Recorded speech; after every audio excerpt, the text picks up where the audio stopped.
Ini perlu diketahui. Santri itu kan hanya label, nak. Menjadi santri itu belum tentu menjadi orang baik, nak.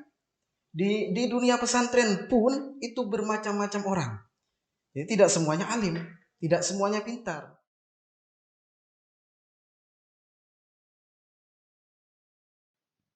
Assalamualaikum warahmatullahi wabarakatuh. Ya, akhirnya El Ma'rifah Podcast reborn pada sesi kedua tahun 2021. BTW, pada podcast kali ini kita kedatangan tamu spesial yang datangnya jauh dari luar Pulau Jawa, yaitu Tanah Garam Madura. Siapa lagi kalau bukan beliau yang paling spektakuler di Mahat Sunan Ampel Al-Alil ini, yakni beliau yang mulia, yang terhormat, Ustadz Agus Hendri Wahyudi. Selamat datang Ustadz Agus di podcast perdananya El Ma'rifah di tahun 2021 ini. Bagaimana kabarnya Ustadz Agus? Saya kira sudah lama ya menghilangnya dari pengabdian dedikasinya pengurus Mahat Sunan Ampel Al-Alil ini. Lalu sebelum ke podcast kali ini, perlu diketahui Ustadz Agus ini adalah takmir Masjid At-Tarbiyah yang sebelumnya itu setelah menjadi takmir menjadi murabbi Mahat Sunan Ampel Al-Alil. Dan setelah itu sekarang beliau berstatus menjadi muallim Mahat Sunan Ampel Al-Alil. Jadi teman-teman mahasantri ketika taklim afkar, taklim Al-Quran itu ada beliau. Nah, inilah beliau Ustadz Agus Hendri Wahyudi dari Madura. Bagaimana Ustadz Agus kabarnya? Alhamdulillah sehat walafiat. Alhamdulillah, semoga tetap sehat ya Us. Meskipun di pandemi kita harus tetap menjaga kesehatan kita biar bisa berdakwah melalui apa saja dan di mana saja. Lalu kesibukannya Ustadz Agus akhir-akhir ini itu di mana saja? Apakah masih tetap istiqomah di ranahnya kampus UIN Malang atau sudah tur ke luar kota mungkin atau juga sudah mulai berdakwah di tempat kediamannya Ustadz Agus di Madura sana? Jadi untuk saya pribadi sekarang selain menjadi muallim Pusat Mahat Al-Jami'ah, saya juga mengajar di SMP IT Asyadili, Pondok Pesantren Asyadili. Kemudian juga saya sekarang berada di perumahan Permata Jingga. Jadi sebagai imam di sana. Subhanallah. Ya itu saja kesibukan saya setiap harinya. Itu saja, padahal itu sudah beberapa yang disebutkan sama beliau barusan. Subhanallah sekali ya kesibukannya. Dan bertepatan sekali nih, pada bulan Oktober banyak agenda-agenda perayaan hari besar Islam. Mulai dari Maulid Nabi sampai ke Hari Santri Nasional. Dan sampai bentar lagi ini akan bertepatan dengan Hari Sumpah Pemuda. Nah, ini ada kaitannya dengan santri. Sedangkan Ustadz Agus ini sudah menimbrungi, menyelami banyak waktu ya. Mulai dari santri ketika di pesantren, ketika menjadi takmir, ketika menjadi murabbi, ketika menjadi muallim sekarang. Nah, sebelumnya itu sebelum kita jauh melangkah sampai ke mana-mana, kita kan sudah tidak asing lagi nih dengan kata santri. Apalagi dengan teman-teman mahasantri UIN Malang nih Us, sudah tidak asing lagi dengan kata santri. Nah, yang pengen saya tanyakan itu bagaimana pandangan dari Ustadz Agus sendiri mengenai kata santri tersebut? Banyak versi nak tentang santri itu sendiri. Jadi ada santri itu yang bilang santri itu identik dengan kopiah dan sarung bagi santri laki-laki. Betul. Bagi santriwati atau santri wanita identik dengan kerudung busana muslimah yang cantik yang menutupi auratnya seperti itu. Lalu kemudian ada yang bilang juga, ada yang mengatakan bahwasanya santri itu adalah seseorang yang manut kiai, seseorang yang baik budi pekertinya, seseorang yang akhlaknya bagus, adabnya bagus gitu. Santri itu sendiri adalah seseorang yang pernah mengenyam di dunia pesantren, jadi pernah mondok di pesantren seperti itu. Berarti banyak versi nggak Us mengenai pengertian seseorang terhadap santri. Mulai dari pakaiannya sudah terlihat dari luar meskipun belum kenal, oh ini santri ini. Pakai sarung. Setidaknya menutupi diri dulu. Walaupun dalamnya manadri. Kita tidak tahu. Nggih, alhamdulillah.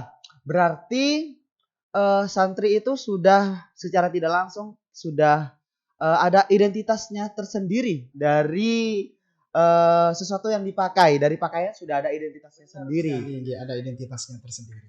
Lalu bagaimana dengan pertanyaan orang-orang di luar sana, apakah santri itu cukup menggunakan pakaian itu saja tanpa harus masuk ke pesantren? Apakah kita harus masuk ke pesantren dulu dengan batasan waktu yang sudah ditentukan dari pesantrennya? Mungkin ada, itu kan masih ada beberapa orang yang masih belum memahaminya, Us. Ada juga yang menanyakan kepada kami, tim kreatifnya El Ma'rifah, mendapati pertanyaan tersebut. Lantas bagaimana, Us? Santri sendiri itu memang harus mondok di pesantren, walaupun jadi tidak ada batasan untuk santri, tidak ada batasan waktu, harus 2 tahun lah, 3 tahun, bahkan sampai bertahun-tahun mungkin, tidak sampai seperti itu. Jadi yang penting sudah pernah belajar di pesantren sehari, 2 hari, seminggu, sebulan, bahkan tidak ada batasan. Intinya tidak ada batasan, yang penting sudah pernah masuk di pesantren, masuk pondok seperti itu. Nah, kalau seumpama ditanya pokoknya harus mengenyam di dunia pondok dulu. Jadi biar juga ada bedanya antara orang yang tidak pernah mondok juga sama orang yang mondok seperti itu. Jadi ada labelnya. Berarti untuk syarat melabelkan kata santri terhadap seseorang itu harus masuk ke pesantren dulu, meskipun 1 hari. Walaupun 1 hari. Berarti bisa dibilang tamu-tamu dari luar yang belum masuk ke pesantren, cuma mampir mungkin nyambangi temennya ke pesantren, itu sudah bisa dibilang santri. Meskipun hanya 3 jam, 4 jam masuk ke pesantren. Bisa. Lantas bagaimana, Us, apabila kita melihat teman-teman kita di luar sana yang sebelumnya belum pernah masuk ke area pesantren sama sekali, namun di rumahnya itu sudah berguru kepada kiai yang di desa-desa. Nah, itu kan secara hakikatnya sudah ada jiwa-jiwa kesantrian di dalam dirinya, namun pelabelan santrinya itu masih belum terlihat karena belum masuk ke pesantren. Lalu bagaimana jika ada teman kita yang seperti itu, Ustaz? Ini perlu diketahui, santri itu kan hanya label, menjadi santri itu belum tentu menjadi orang baik. Di dunia pesantren pun itu bermacam-macam orang. Jadi tidak semuanya alim, tidak semuanya pintar. Ada juga santri yang ternyata melenceng, ada. Jadi kalau kita melakukan hal-hal yang tidak diinginkan di dunia pesantren, keluar dari pesantren dia akan menjadi orang yang katakanlah orang yang merugi gitu loh. Nah, lebih baik antara santri yang qalilul adab, katakanlah santri yang durhaka lah. Nah, dibandingkan dengan orang yang tidak pernah mondok tapi dia adabnya bagus, mending orang yang walaupun tidak pernah mondok adabnya bagus, seperti itu. Sama halnya dengan yang tidak pernah mondok tapi dia pernah ngaji di musala-musala biasanya, PTQ TPQ. Gitu. Nah, itu lebih baik daripada yang pernah mondok tapi durhaka, menjadi santri yang tidak bagus gitu. Tidak bermanfaat, su'ul khotimah jadinya gitu. Karena di dunia pesantren itu bermacam-macam. Jangan kira di pesantren itu orangnya baik semua, bagus semua, tidak. Jadi bermacam-macam. Sama halnya dengan Al-Qur'an. Isinya Al-Qur'an semua tidak semua baik-baik, Jadi semuanya ada di situ. Kalau ada, kadang ada kan yang tanya, ada yang bilang ingin ngasih nama yang ada di Al-Qur'an. Ada di Al-Qur'an. Karena tidak tahu artinya atau maknanya dari Al-Quran, dikasih nama syaiton kebanyakan. Karena ada di Al-Quran. Ya, karena tidak tahu maknanya. Nah, ini kan karena ketidaktahuan. Jadi memang penting sekali kita belajar.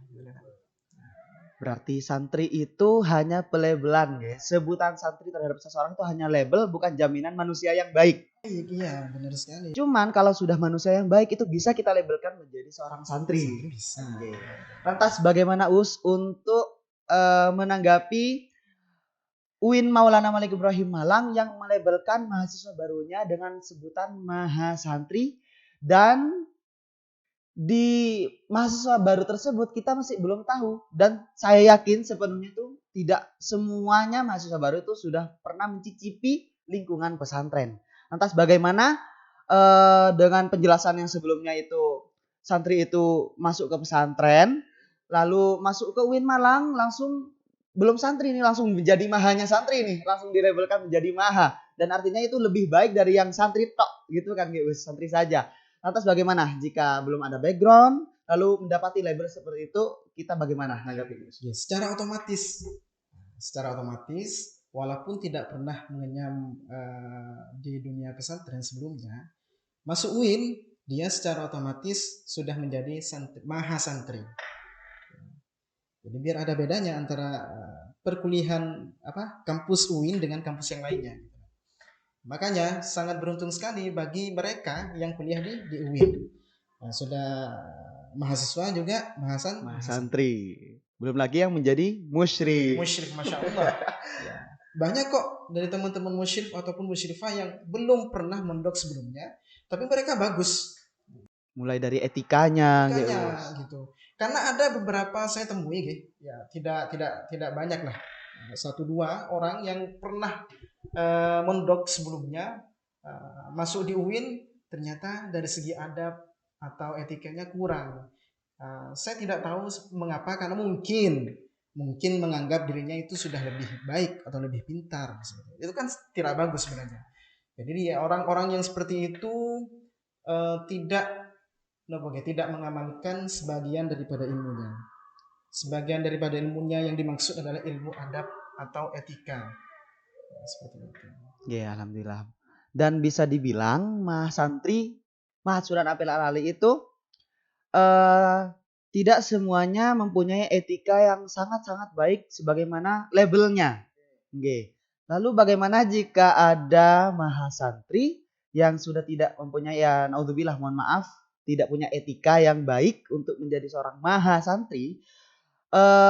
Cara untuk mendapatkan hakikat seorang santri di jiwa kita itu bagaimana, Us? Sedangkan kita kalau sudah mendapatkan label mahasantri dari kampus, ya bisa dikatakan dari kampus atau ma'had, kan secara tidak langsung kita harus bertanggung jawab atas label tersebut. Nah, bagaimana caranya untuk mempertanggungjawabkan label tersebut? Nah, sedangkan kita masih belum tahu kondisi di pesantren dulunya kayak gimana. Di lingkungan pesantren cara menjadi santri itu gimana sih, harusnya orang santri itu seperti apa sih? Nah, kan belum tahu. Cara untuk mempertanggungjawabkan hal tersebut itu seperti apa? Makanya penting sekali kita bergaul dengan orang-orang yang baik, berkumpul dengan orang-orang yang soleh. Nah, seperti itu. Jadi kita mencari teman. Ingat nak, teman, lingkungan itu sangat berpengaruh kepada kehidupan kita. Artinya kalau teman kita baik, insya Allah kita juga akan ikut baik. Kalau lingkungan kita baik, insya Allah kita juga akan ikut baik seperti itu.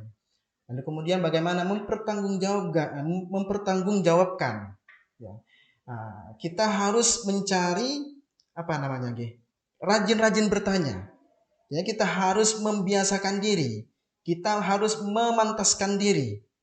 Jadi memang benar-benar, ternyata menjadi santri seperti ini. Nah, berarti harus benar-benar dijalani seperti itu gitu. Harus benar-benar berjalan, mengalir seperti apa yang pernah dia belajar selama di kampus gitu, selama di Ma'had Sunan Ampel Al-Ali. Oke, jadi kita harus banyak nanya-nanya ke lingkungan sekitar. Apalagi kan termasuk kita, bukan kita nih, orang-orang yang sudah pintar, jangan pelit dengan ilmu. Artinya kita harus bisa menebarkan ilmu-ilmu kita, mengamalkan ilmu-ilmu kita kepada orang lain. Faidastansuhaka fansuhu. Apabila ada orang yang meminta nasihat, maka nasihatilah. Jangan pelit sama ilmu. Nah, kalau pelit ilmu, maka ilmunya tidak akan bermanfaat, tidak bermanfaat. Subhanallah, sangat tinggi sekali ilmunya ini. Saya jadi grogi ini mau nanya ke Ustaz Agus.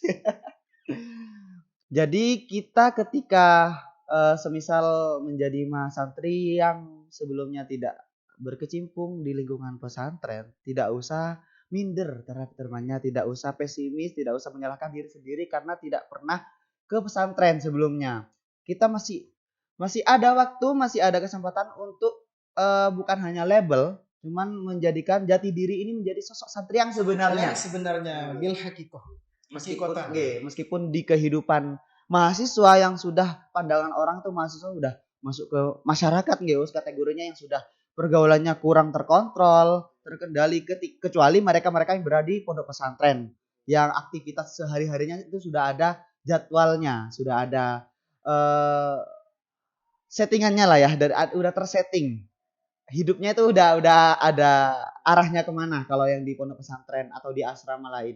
Kalau misal kita hidup sendiri di kos dan di sebelumnya kita mendapatkan label mahasantri, nah itu susah. Cara mempertahankan label tersebut itu susah ketika kita hidup di kos, di kontrakan sana. Nah, walaupun sebenarnya itu tetap kembali pada diri kita sendiri. Nggih, betul.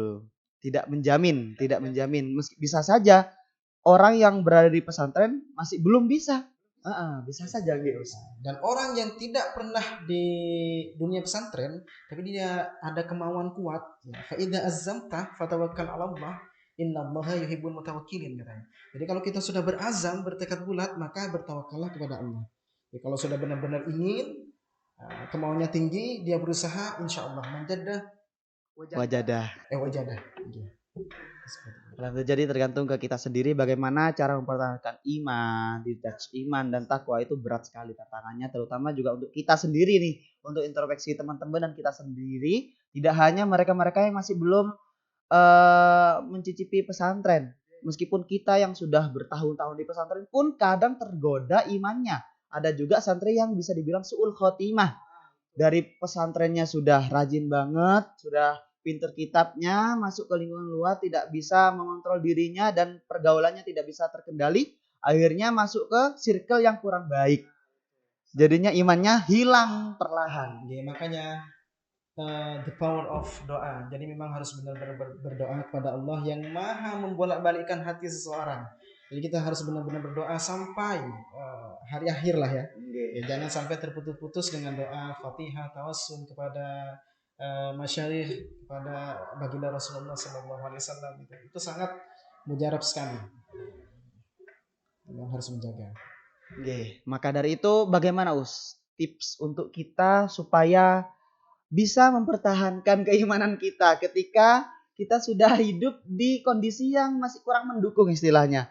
Dari moderasi agamanya ada, tidak hanya kental Islamnya, juga ada percampuran dari agama lain, dan juga dari pergaulan kita sendiri sama sesama mahasiswanya itu juga ada yang notabene itu mempengaruhi kita ke arah-arah yang menyimpang. Itu bagaimana tips and trik kita sebagai mahasiswa yang bisa dibilang santri milenial.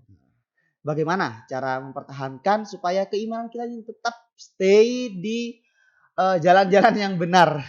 Bagaimana Ustaz? Saya kira kalau di ma'had, kita kan hidup di ma'had.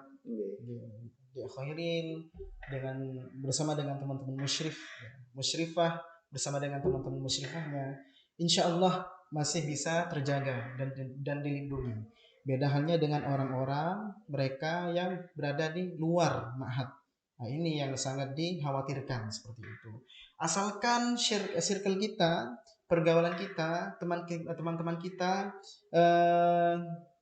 berada di jalan yang baik dan benar, insya Allah akan bagus, tidak akan ada masalah, tidak akan ada muskil. Nah, karena lingkungan ma'had itu sudah lingkungan yang paling baik, sebaik-baik tempat saya kira. Masya Allah. Kalau tahu dunia luar, dunia gemerlap, na'udzubillah ya. Mudah-mudahan kita dijauhi dari yang seperti itu. Ya itu tadi harus benar-benar rajin-rajin berdoa juga seperti itu. Kekuatan doa itu sangat luar biasa. Teman, lingkungan, terus kemudian doa, pokoknya saling bahu-membahu, saling bersinergi ke jalan kebaikan.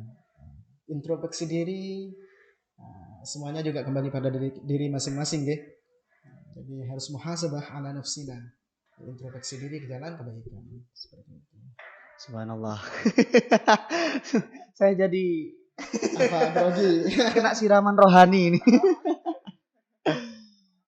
Kan barusan sudah kita bincang-bincang asik mengenai internal dari diri kita sendiri, bagaimana menanggapi ketika kita berada di lingkungan yang kurang baik, bagaimana ke diri kita sendiri itu bagaimana cara menghadapinya, sudah mulai dari doa, ke circle-nya itu pilih-pilih dulu. Bukan kita ada teman yang tidak baik terus ditinggal, tidak.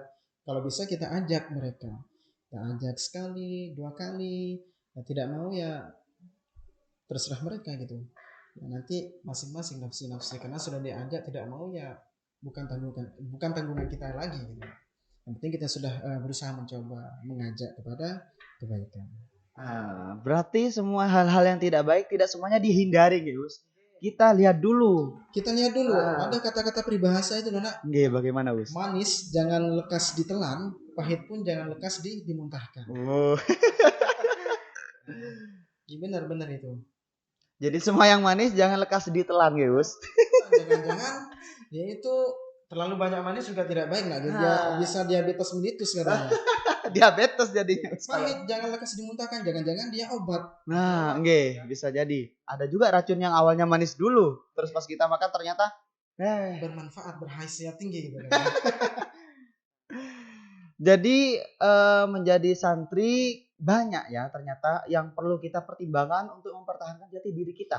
Benar sekali, apalagi ya. Dari circle-nya, terus dari semua kondisi di sekitar kita. Dan bagaimana karena ini kita sudah memasuki era yang berbeda.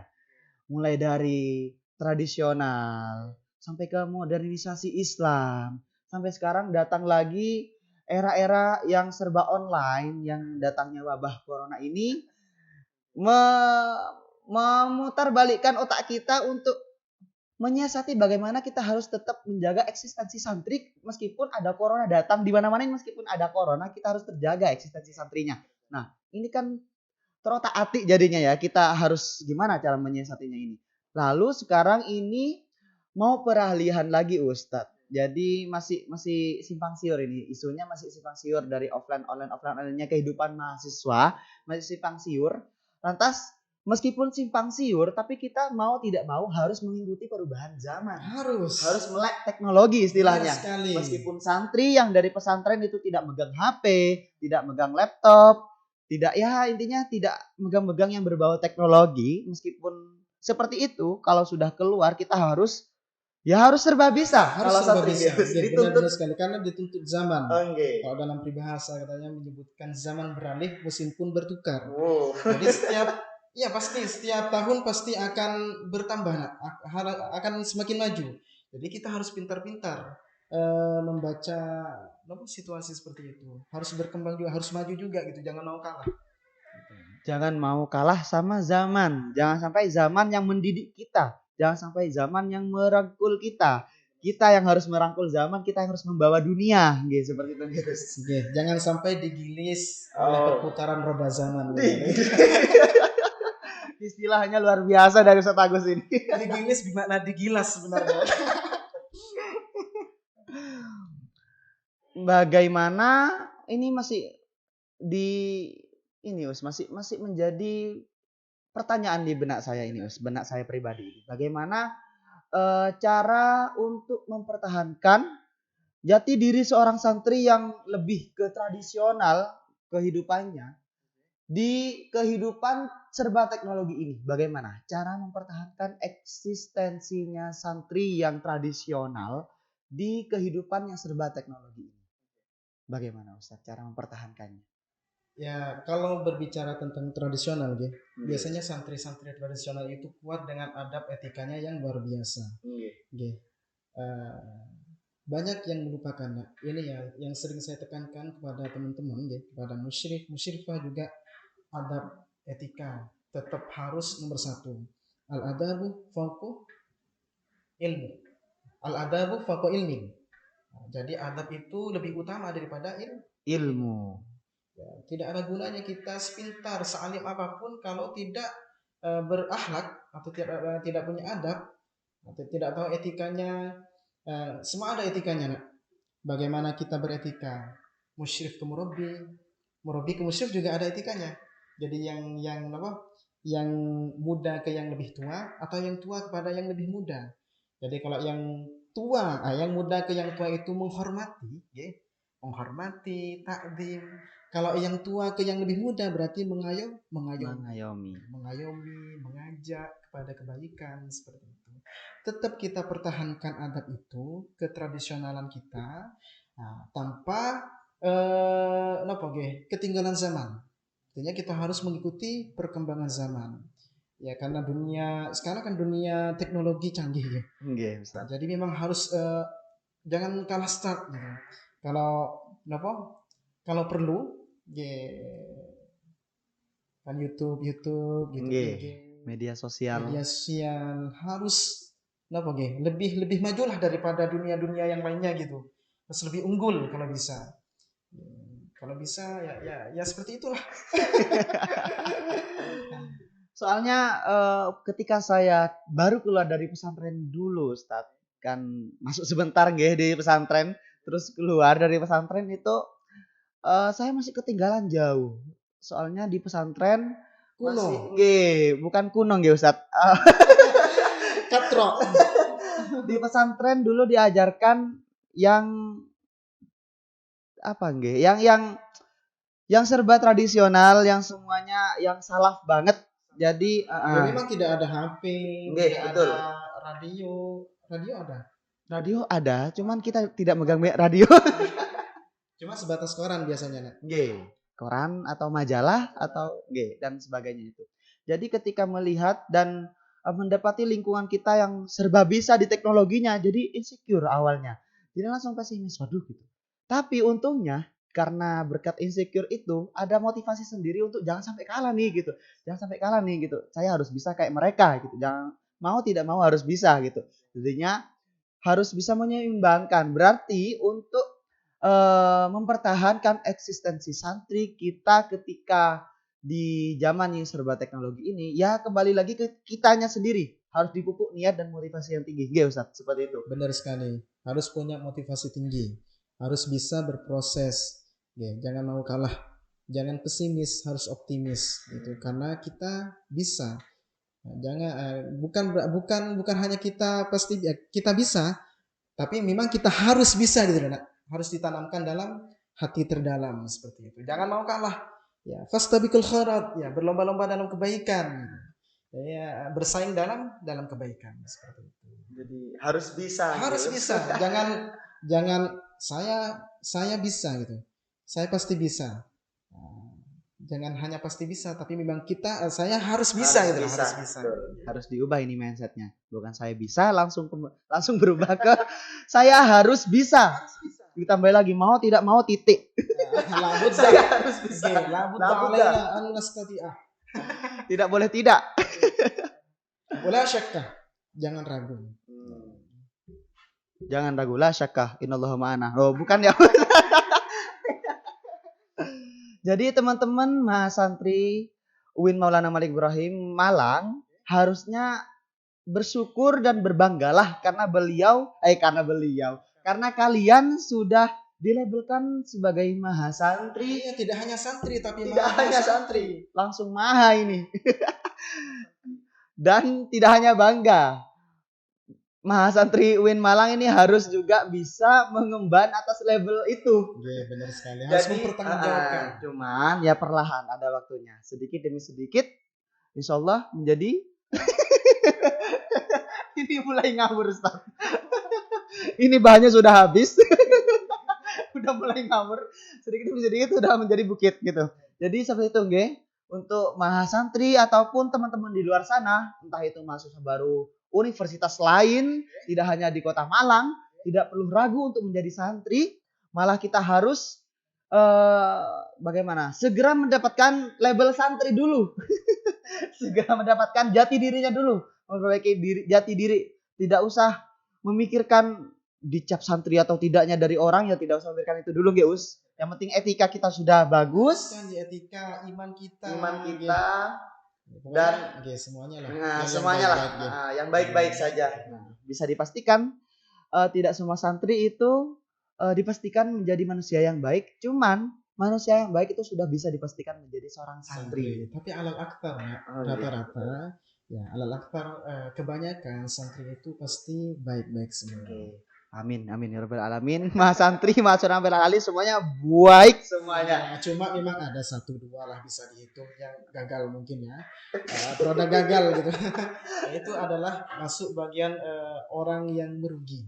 Mereka yang merugi. Tapi ada istilah gagal itu adalah kemenangan yang tertunda. Jadi Ah, nggih betul. Bisa jadi ketika Mas santri mendapati iko berat terus, tapi ketika keluar dari lingkungannya Ma'asunan Ampel Ali malah menjadi imam di masjid dan semoga tidak sesat ya imamnya. Mungkin mendapatkan sedikit barokah, sedikit itu. Apalagi yang banyak barokahnya mungkin Wah. tidak hanya jadi imam. Inilah kelebihan dari seorang santri, ada barokahnya sendiri. Tidak hanya manfaat dari pelatihan jati diri kita, tapi kita ada barokahnya, yaitu bisa dari kiai, mualim kita. Entah itu kalau mas santri ya mungkin ada musyrif yang mendoakan mas santri dampingannya. Jangan sampai lupa teman-teman muslim juga mendoakan mahasantrinya, tawassul fatihah kepada mahasantrinya, tidak hanya mahasantrinya saja tapi keluarga yang di rumah. Seperti Subhanallah. Sangat unik sekali santri ini. Sosok santri apalagi di era milenial yang dimana banyak orang belajar tentang agama melalui media sosial tanpa harus ke pesantren. Itu bahaya. Itu harus kita perangi menjadi harus ada gurunya, nak. Oke, betul. Harus ada sanad yang jelas gitu. Benar sekali. Harus ada sanad yang jelas. Jadi tidak serta merta dia belajar dari buku atau YouTube ternyata menjadi pintar atau alim tidak semudah itu gitu. Harus beruntun, harus bertahap. Ya, harus ada gurunya tadi itu, harus bersanad.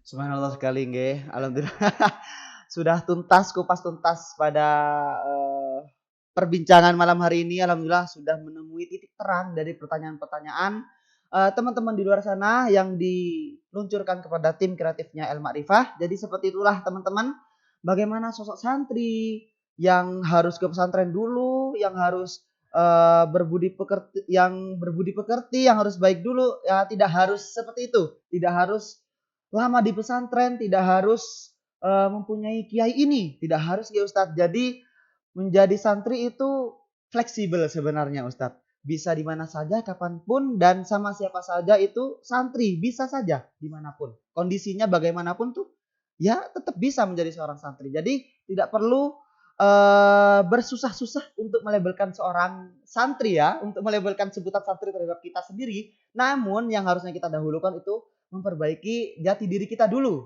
Untuk menjadi seorang santri yang sebenarnya. Lalu ketika kita sudah mempunyai jati diri yang baik, label santri itu akan mengikuti teman-teman semuanya. Jadi pesan kami pada teman-teman semuanya dimanapun berada, tetap berbanggalah menjadi santri. Dan yang terakhir, salam kreatif dari kami UPKM El Ma'rifah. Assalamualaikum warahmatullahi wabarakatuh. Waalaikumsalam warahmatullahi wabarakatuh.